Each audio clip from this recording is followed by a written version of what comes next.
My sister declared she was expecting my husband's baby at my birthday dinner, hoping I'd crumble. Instead, I lifted my glass.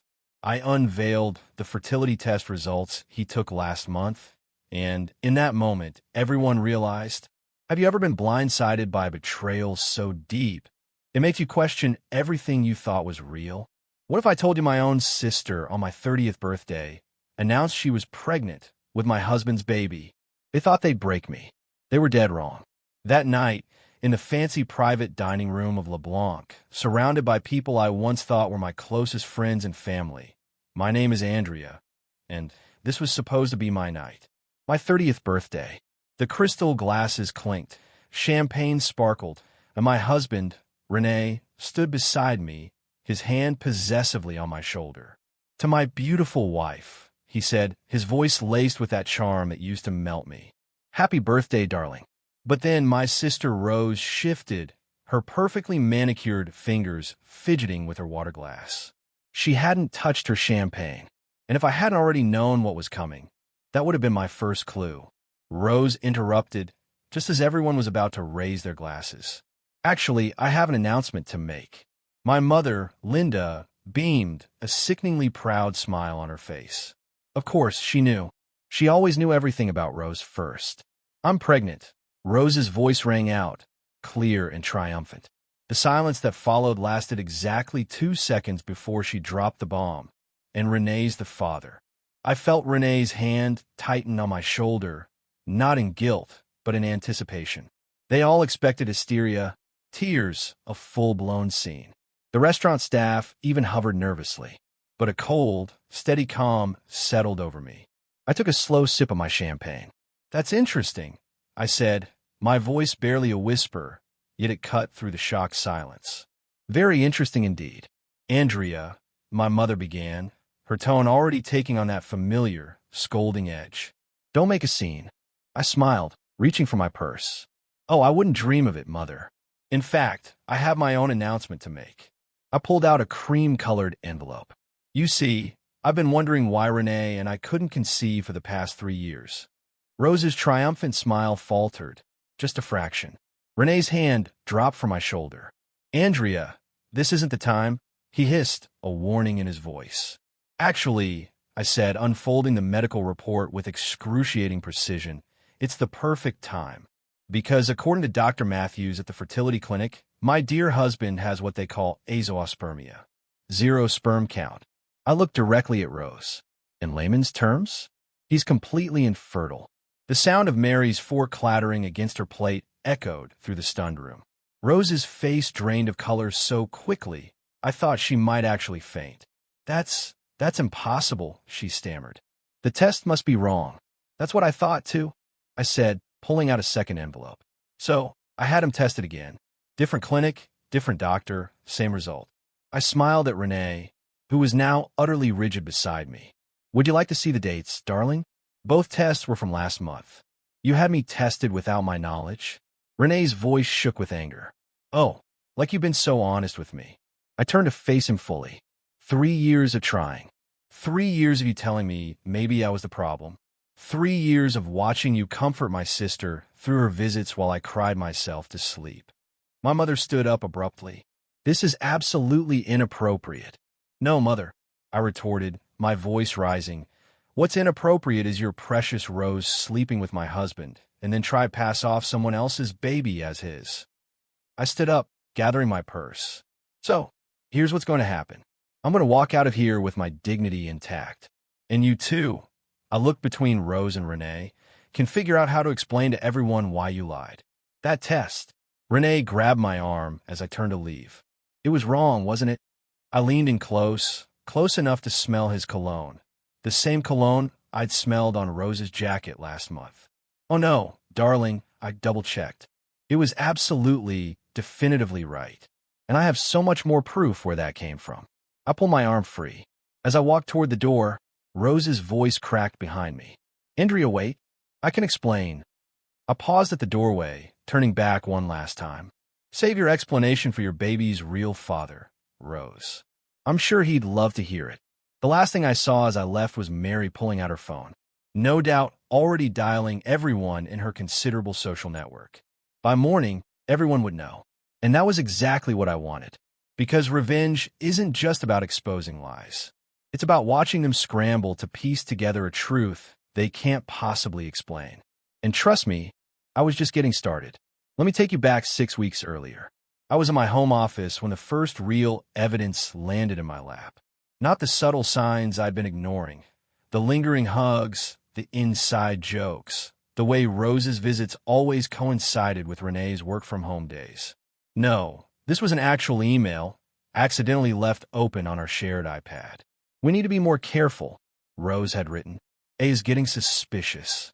I stared at those words until they burned into my retinas.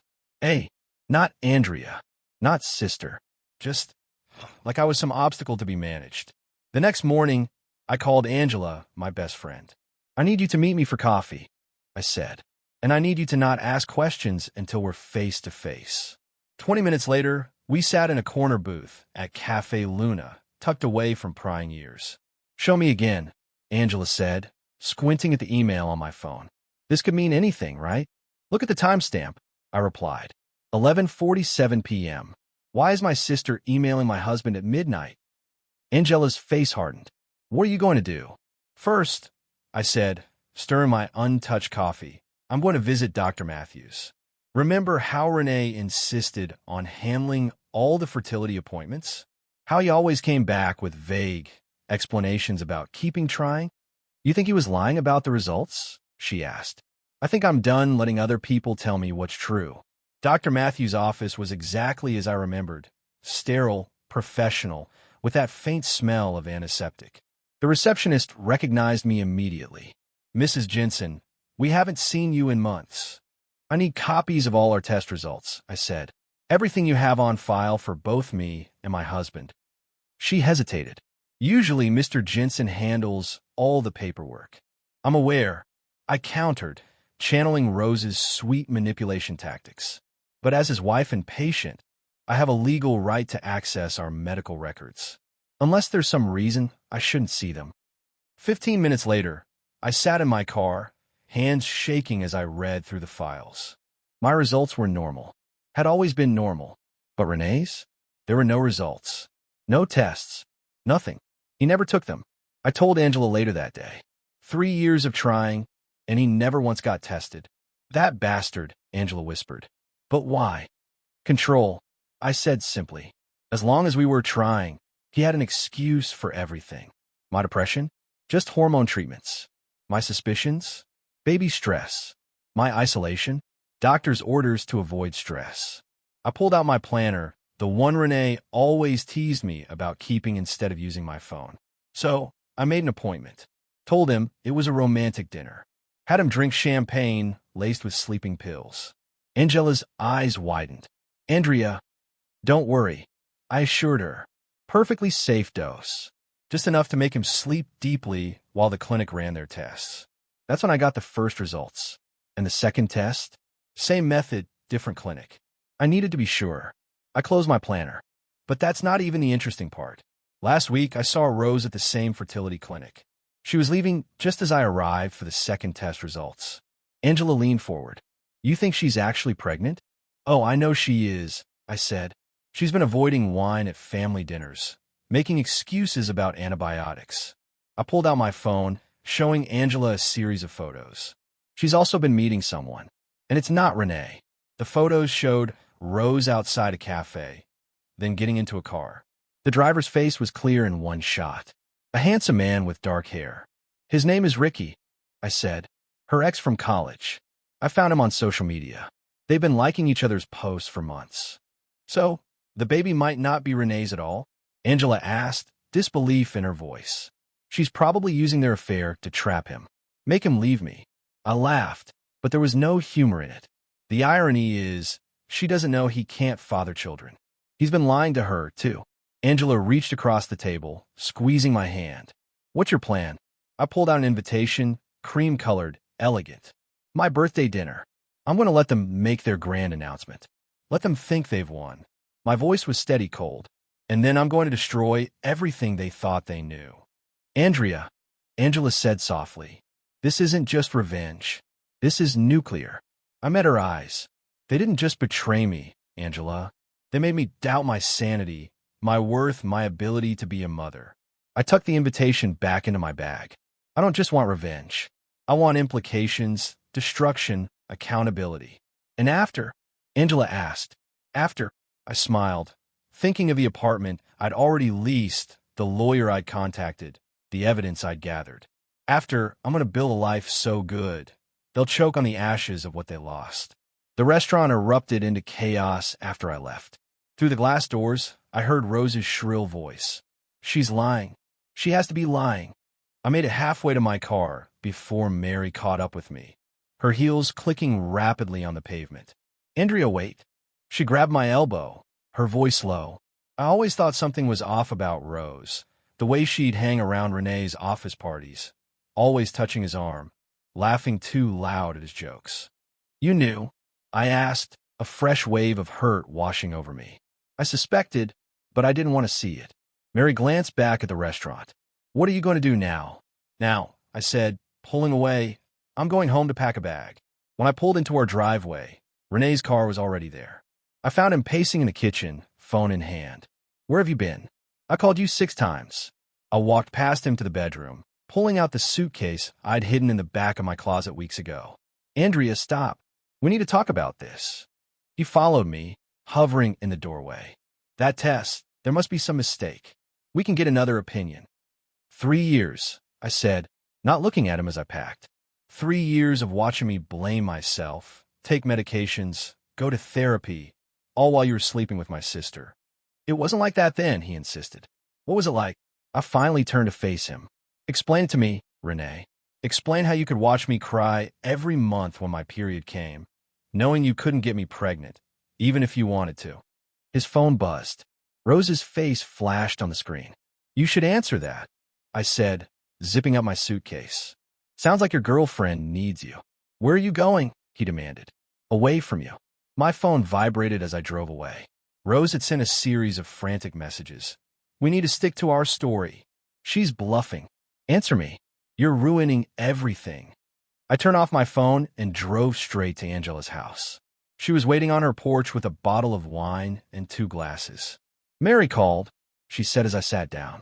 Apparently Rose had a complete meltdown after you left. Started screaming about how you've always been jealous of her. I took a long sip of wine. Remember 2 months ago when I said I saw Rose at the fertility clinic? Angela nodded. Yeah, I did more than just see her. I pulled out my phone and opened a photo. I followed her inside. The image showed Rose talking to a nurse, her hand resting on her still flat stomach. She was there for a prenatal appointment, I said. But get this, she used her old insurance card, the one from when she was still with Ricky. Angela's eyes widened. Her ex? The same ex she's been secretly meeting for coffee. I showed her another photo. Rose and Ricky outside a cafe, his hand on her lower back. I found his profile. He's been posting cryptic messages about second chances and unexpected blessings. Holy crap. Angela grabbed her laptop. Let me look him up. While she typed, my phone lit up with a text from Mary. Renee is telling everyone you're having a mental breakdown. Rose is backing him up. Found him. Angela turned the screen toward me. Look at his social media. There was a hidden folder on Ricky's profile. Photos of him and Rose from various dates over the past few months.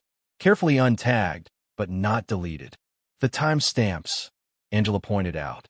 These are from right around when she would have gotten pregnant. My phone buzzed again. This time it was my mother. Andrea, she said when I answered, her voice tight with anger. What you did tonight was unforgivable. What I did? I shot back. What about what Rose did? She's your sister, and now she's carrying your husband's child. I cut her off with a laugh. No, mother. She's carrying someone else's child and trying to pass it off as Renee's. But don't worry. I'm sure that won't affect her status as your perfect daughter. You've always been jealous of her, my mother accused. No, I said quietly. I've always been your scapegoat, but not anymore. I hung up as Angela discovered something else. A comment Ricky had left on one of Rose's photos from a holiday party 4 months ago. Best night of my life. Andrea, Angela said slowly. You need to talk to him. I nodded, already composing an email in my head. Oh, I plan to. But first, I need to make a few calls. Starting with Renee's company. What are you going to tell them? Angela asked. I smiled, thinking of the financial documents I discovered while searching for evidence of the affair. The truth, that their VP of Finance has been falsifying reports. And that's just the beginning. Because revenge isn't just about exposing lies. It's about pulling every thread until the whole tapestry unravels.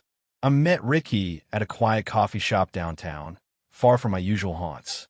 He was already there, fidgeting with a paper cup, looking exactly like his photos, handsome in that boy-next-door way Rose had always preferred. Thanks for meeting me, I said, sliding into the seat across from him. I'm Andrea, Rose's sister. He wouldn't meet my eyes. Look, I'm not sure what this is about. I think you know exactly what this is about. I placed my phone on the table, screen up, showing a photo of him and Rose outside the fertility clinic. 4 months ago, holiday party at the Grand? Ring any bells? His face paled. She said she was single. Of course she did. I took a sip of my coffee. She's pregnant, Ricky, and she's trying to pass it off as my husband's baby. He knocked over his cup, coffee spilling across the table. She's what? Pregnant. About 4 months along, I'd say. Interesting timing, wouldn't you agree? Ricky grabbed napkins, mopping up the spill with shaking hands. We use protection. She said she was on birth control. Rose has always been creative with the truth. I observed. I pulled out a document. I need you to sign this. What is it? Consent for a paternity test, just in case. He stared at the paper for a long moment. If I sign this, Rose will know I talked to you. Rose is already going to lose everything, I said quietly. The question is, do you want to know the truth? He signed. Meanwhile, across town, Renee's carefully constructed world was crumbling. His assistant forwarded me an email chain. His colleagues were avoiding him. His boss was reconsidering his position, and the board had called an emergency meeting. I'd sent them an anonymous tip about the falsified reports, along with copies of his fertility tests and a carefully worded suggestion about trustworthiness. My phone buzzed with a text from Angela. Rose just showed up at your mom's house. Full waterworks. I drove there, parking across the street. Through the living room window, I could see Rose sobbing on the couch, my mother patting her hand. The perfect victim, as always. I walked in without knocking. How dare you? Rose sprang up, mascara streaking her cheeks. You're trying to ruin my life. You ruined your own life, I said calmly. I'm just exposing the truth. Truth. My mother stood up. The truth is you're trying to hurt your sister because you couldn't keep your husband happy. Really, Mother? That's your take? That I somehow forced Rose to sleep with my husband? You were always so cold, Linda spat. So focus on your career. What did you expect? I laughed, the sound sharp and bitter. I expected my sister not to be a cheat. I expected my husband not to be a liar. I expected my mother to have a spine. Get out, Rose screamed. Get out of my house. Your house. I raised an eyebrow. You mean the house Renee bought for Mom, using money he embezzled from his company? That house. The color drained from both their faces. What are you talking about? Linda whispered. Oh, you didn't know? Renee's been cooking the books for years, using company money to fund his little projects, including this house. I smiled. The board is meeting right now to discuss it. My phone pinged. An email from the testing facility. Paternity result match confirmed. Ricky Bowen. Perfect timing, I said, opening the attachment. Would you like to know who really got you pregnant, Rose? She lunged for my phone, but I held it out of reach. Don't worry. Everyone will know soon enough. I'm sure Ricky will be thrilled to hear he's going to be a father. You bitch. Rose swung at me, but I stepped back. You're lying. Like you lied about the baby being Renee's. Like you lied about being on birth control with Ricky. Like you've been lying your entire life. Linda grabbed my arm. Stop this. Stop it right now. I pulled free. No, Mother. I'm done stopping. I'm done being quiet. I'm done watching Rose destroy everything she touches while you clean up her messes. I'll deny it, Rose said, her voice shaking. No one will believe you. They already do. I headed for the door, pausing in the doorway. By the way, Renee's company just called. They're freezing all his assets, including this house. You might want to start packing. As I walked to my car, I could hear Rose's screams through the open window. But for the first time in my life, they didn't make me feel guilty. They made me feel free. The family brunch was my idea. I sent out a group text suggesting we all meet to talk things through civilly. Angela thought I was crazy, but she didn't see my smile when everyone agreed. I chose the country club, neutral territory with plenty of witnesses. More importantly, it had an excellent audio-visual system for presentations. Rose arrived first, wearing a flowing dress that highlighted her small baby bump. He'd clearly been crying, but her chin was lifted in defiance. "I'm only here because Mom insisted," she said, sliding into her seat. "Of course you are," I smiled, watching the others file in. My mother, Mary, Renee, even a few extended family members who'd heard about the drama. "Andrea," Renee started. "Can we talk privately first?" "Oh no, darling. Everything I have to say, I'll say in front of everyone." Once everyone was seated, I stood up, smoothing my dress. "I want to apologize for my behavior at my birthday dinner." Rose's face lit up with vindication. My mother nodded approvingly. "I shouldn't have exposed your lies so abruptly," I continued. "I should have been more thorough." Before anyone could respond, I pulled out a remote and clicked it. The club's large TV screen flickered to life. "What is this?" Rose demanded. "This," I said, "is the paternity test results I received yesterday." The document appeared on screen, highlighting the match between Ricky and Rose's unborn child. "Congratulations, sister. Ricky's going to be a daddy." The room erupted. Rose jumped up, knocking over her water glass. "You can't do this." "I already did." I clicked again. Photos of Rose and Ricky appeared. Their secret meetings, the fertility clinic visits, the holiday party. "You remember Ricky, don't you, Renee? Rose's ex, who she was sleeping with while trying to trap you." Renee stood up so fast his chair fell backward. "You told me he was out of the picture." "She tells everyone what they want to hear," I said calmly. "Just like you told me, I was the reason we couldn't have children." "Andrea, stop this immediately." My mother's voice shook with rage. "Why? Because it's embarrassing? Because it ruins your perfect image of your perfect daughter?" I clicked again. Bank statements appeared on screen. "Speaking of ruined images, let's talk about how Renee paid for your house, Mother." Linda went pale. "What?" "Company funds," I explained. "Embezzled, of course. Along with the money he's been funneling to Rose for her pregnancy needs. Though I suppose sleeping with two men at once can get expensive." Rose lunged at me, but Mary caught her arm. "Don't," Mary warned. "You've done enough damage." "Me?" Rose screamed. "She's the one destroying everything." "No, Rose. You destroyed everything the moment you thought you could take what was mine." I turned to Renee. "By the way, your company's legal team wants to meet with me tomorrow. Something about being a material witness." Renee sank into his chair, head in his hands.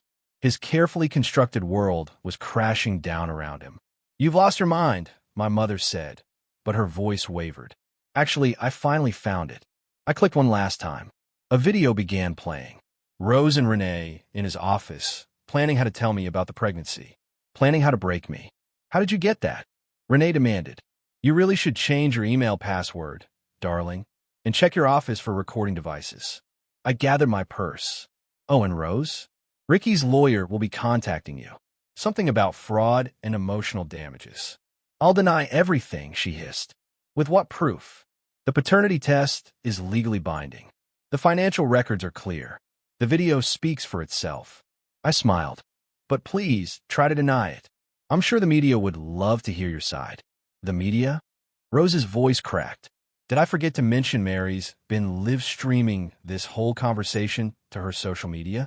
"Say hi to your followers, Rose." Mary held up her phone, still recording. Rose's face crumpled as she saw the comments flooding in. "You thought you loved center stage," I said softly. "How's the spotlight feeling now?" My phone buzzed. Renee's company calling again. I answered on speaker. "Mrs. Jensen, this is Howard from legal. We need to discuss some irregularities in your husband's financial documentation." "Of course," I said, watching Renee's face drain of color. "I'll bring everything I have to our meeting tomorrow." I hung up and faced my shattered family one last time. I'd love to stay and chat, but I have a meeting with my lawyer. Divorce papers don't file themselves. As I walked out, I heard Rose collapse into sobs, my mother's frantic attempts to comfort her, and Mary's quiet voice still narrating to her followers. But I didn't look back. I didn't need to. The truth was finally out, and it was more devastating than any lie they could have told. My mother showed up at my temporary apartment the next day, uninvited and unannounced. She looked older than I'd ever seen her, the weight of scandal aging her overnight.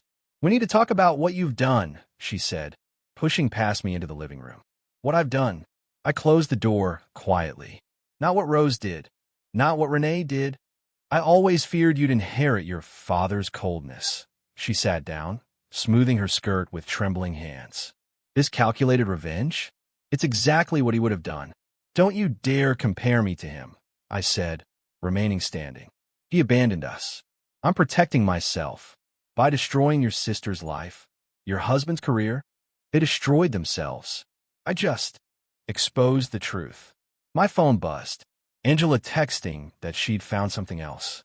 Before I could read it, my mother spoke again. "Rose is devastated. She can barely eat, barely sleep. Like I did for 3 years, I cut her off. While she was sleeping with my husband.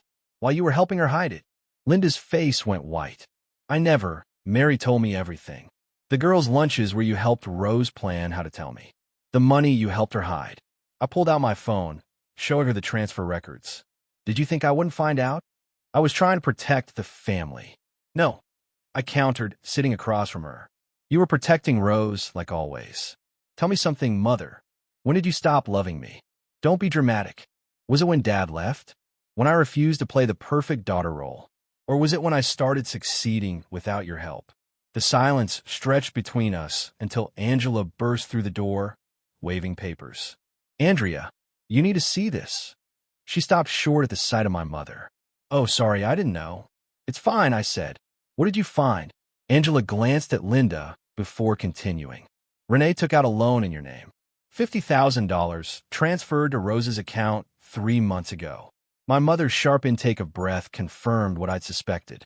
"You knew about this too, didn't you?" "Rose needed help," Linda whispered. "The fertility treatments? The prenatal care?" "The fertility treatments she didn't need because she was already pregnant by someone else?" I laughed bitterly.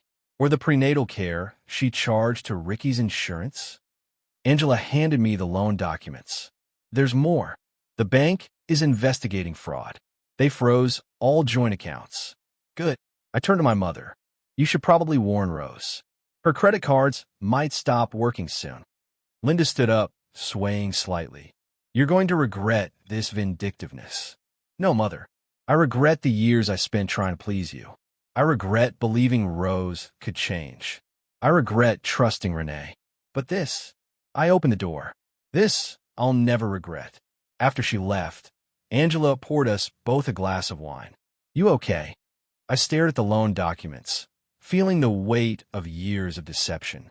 "No, but I will be." My phone rang. Ryland, my lawyer. "Andrea, we need to meet now." An hour later, I sat in his office, listening as he laid out the extent of Renee's financial fraud. "It's worse than we thought," Ryland said, spreading documents across his desk. "He's been embezzling for years, using company funds for personal expenses, falsifying reports. And the loan he took out in your name? We can prove fraud. Your signature was forged." He leaned back. "The company wants to press charges. They're asking for your cooperation." I thought about Renee's smug face every time he dismissed my concerns. About Rose's triumphant smile on my birthday dinner. About my mother's constant defense of their betrayal. "What do you need from me?" "Everything. Emails, texts, financial records." Ryland smiled grimly. "They want to make an example of him." "Good," I said, pulling out a USB drive. "Because I have everything." That night, alone in my apartment, I finally broke down. Not over losing Renee. That pain had dulled to nothing more than wounded pride. Not over Rose's betrayal. I'd always known she was capable of it. No, I cried for the years I'd wasted trying to be the perfect daughter, wife, sister. For the family I thought I had, for the life I'd built on lies. My phone lit up with a text from Angela. "Turn on the news." There it was. Renee's company announcing an internal investigation into financial fraud. Rose's social media accounts going dark after a flood of negative comments. My mother's country club membership being reviewed due to recent events. The carefully constructed facade was crumbling, and beneath it lay the ugly truth. They had all chosen their roles in this drama. Now, they had to face the consequences of their performance. The security alarm woke me at 3 a.m. I was already reaching for my phone when I heard glass breaking downstairs. Andrea, Renee's voice slurred, angry. I know you're here. I pressed the emergency button on my phone, the one Ryland had insisted I install after filing the restraining order. Then I called Angela. He's here, I whispered. Renee broke in. Police are on their way, she said. Don't engage. Stay in your room. But Renee was already stumbling up the stairs, his footsteps heavy and uneven. You ruined everything, he shouted. My job, my reputation, your ability to steal money, your chance to play happy families with my sister. I called back, grabbing the baseball bat I'd started keeping by my bed. And you're just a pathetic thief who couldn't keep it in his pants. He appeared in my doorway, disheveled and reeking of alcohol. You think you're so smart, he sneered. But you're just a cold, bitter woman who couldn't keep her husband happy. Get out before the police arrive. He lunged forward, but years of drunken behavior had slowed his reflexes. I dodged easily, bringing the bat down on his knee. He howled in pain, crumpling to the floor just as police sirens wailed outside. You broke the restraining order, I said calmly, watching him writhe. That's going to look great in court. The police burst in moments later, weapons drawn. Renee was still cursing as they cuffed him, reading him his rights over his drunken protests. You'll want to add breaking and entering to the charges, I told the officers, pointing to my security cameras. I have it all on video. The next morning, Angela arrived with coffee and news. Rose's influencer status is tanking. She's lost half her followers overnight. How tragic, I said, scrolling through the headlines. Maternity queen Rose Holland exposed in family scandal was trending. She's been trying to damage control, Angela continued, claiming it was all a misunderstanding, that you're mentally unstable. Is that why she's been hiding from Ricky's lawyers? I showed her an email from Ryland. They're filing a civil suit. Apparently, lying about paternity for financial gain is frowned upon. My phone buzzed. A text from Mary. Rose just tried to get into the country club. They revoked her membership. She had a meltdown in the lobby. Your sister always did love an audience, Angela said dryly. Speaking of audiences, I pulled up a local news website. Renee's arrest was front-page news, complete with his mugshot and details of the financial investigation. Have you heard from your mother? She's been calling nonstop. I showed her my blocked calls list. Probably wants me to drop the charges against Renee. Save the family name. Some family. I decided to end this chapter where it began, at the cafe where I'd first seen Rose meeting Ricky. She was already there when I arrived, looking smaller somehow, her designer clothes replaced with plain maternity wear. Come to gloat, she asked as I sat down. No, I came to give you this. I handed her a gift bag. She opened it cautiously, pulling out a pacifier wrapped in newspaper clippings about her scandal. Her face crumpled. Why are you doing this to me? Because you need to understand something, Rose. I leaned forward. This isn't about revenge anymore. It's about consequences. Every choice you made, every lie you told. Ed, to this moment. I never meant, yes, you did. You meant to steal my husband. You meant to pass off another man's child as his. You meant to destroy my life. I stood up. But here's the thing about destruction, Rose. Sometimes it rebounds. I hate you, she whispered, tears streaming down her face. No, you hate yourself. And that's not my problem anymore. I dropped a manila envelope on the table. By the way, Ricky's lawyers asked me to give you this. They're seeking full custody once the baby's born. Her sobs follow me out of the cafe, but I didn't look back. I didn't need to see her pain to know it was real. My phone buzzed one last time. A message from Ryland. Renee is pleading guilty to all charges. The company wants to settle. 7 figures. I smiled, thinking of the new life waiting for me. The freedom I'd fought for. The peace I'd finally found. Because sometimes the best revenge isn't just exposing the truth. It's watching karma do its work while you walk away clean. The moving truck pulled away from my new apartment, leaving me alone in a space that was finally completely mine. Sunlight streamed through floor-to-ceiling windows, warming the hardwood floors. No traces of Renee, no echoes of Rose, just peace. My phone buzzed. Angela arriving with housewarming wine. "This place is gorgeous," she said, taking in the view of the city. "How does it feel?" "Like freedom." I uncorked the bottle. "Did you see the news about Renee's sentencing? 8 years seems light considering what he stole." "The money wasn't the point." I handed her a glass. "It was the lies, the manipulation, the way he made me doubt myself for years." Speaking of manipulation, Angela pulled out her phone. "Rose had her baby yesterday." "I know. Ricky's lawyer called me." I smiled. DNA test was done immediately. "He's filing for full custody, given her unstable behavior and history of fraud." "Your mother must be thrilled." "Wouldn't know. Haven't spoken to her since she tried to bribe me to drop the charges against Renee." I sat on my new couch, running my hand over the soft fabric. She chose her side. Now she can live with it. The doorbell rang. Mary, carrying a plant and a thick envelope. "Thought you might want to see this," she said, handing me the envelope. Renee's sister sent it. She found these while cleaning out his office. Inside were photos. Me and Renee in happier times, family gatherings, holidays. At the bottom was a letter from Rose to Renee, dated 3 years ago. "She's too focused on her career. Too cold. You deserve better. We deserve better." "They were planning this for years," I said quietly. "And now they have nothing," Mary replied. "Renee's in prison. Rose lost her baby to Ricky. Your mother's house is being seized as part of the settlement." "Karma's quite the architect," Angela mused. My phone lit up with a text from Ryland. Settlement check cleared. "You're officially a very wealthy woman. What will you do with it?" Mary asked. "Already done." I showed them my laptop screen, a confirmation email for a major donation to a fertility support organization. They help women who've been manipulated or abused during fertility struggles. "Taking something ugly and making it beautiful," Angela said softly.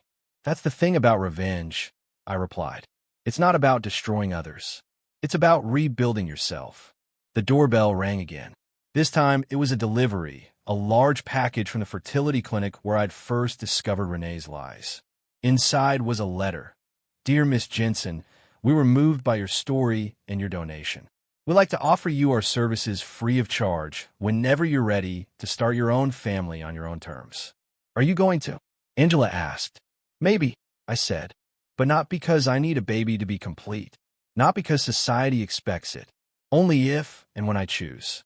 I walked to the windows, watching the sunset paint the city gold.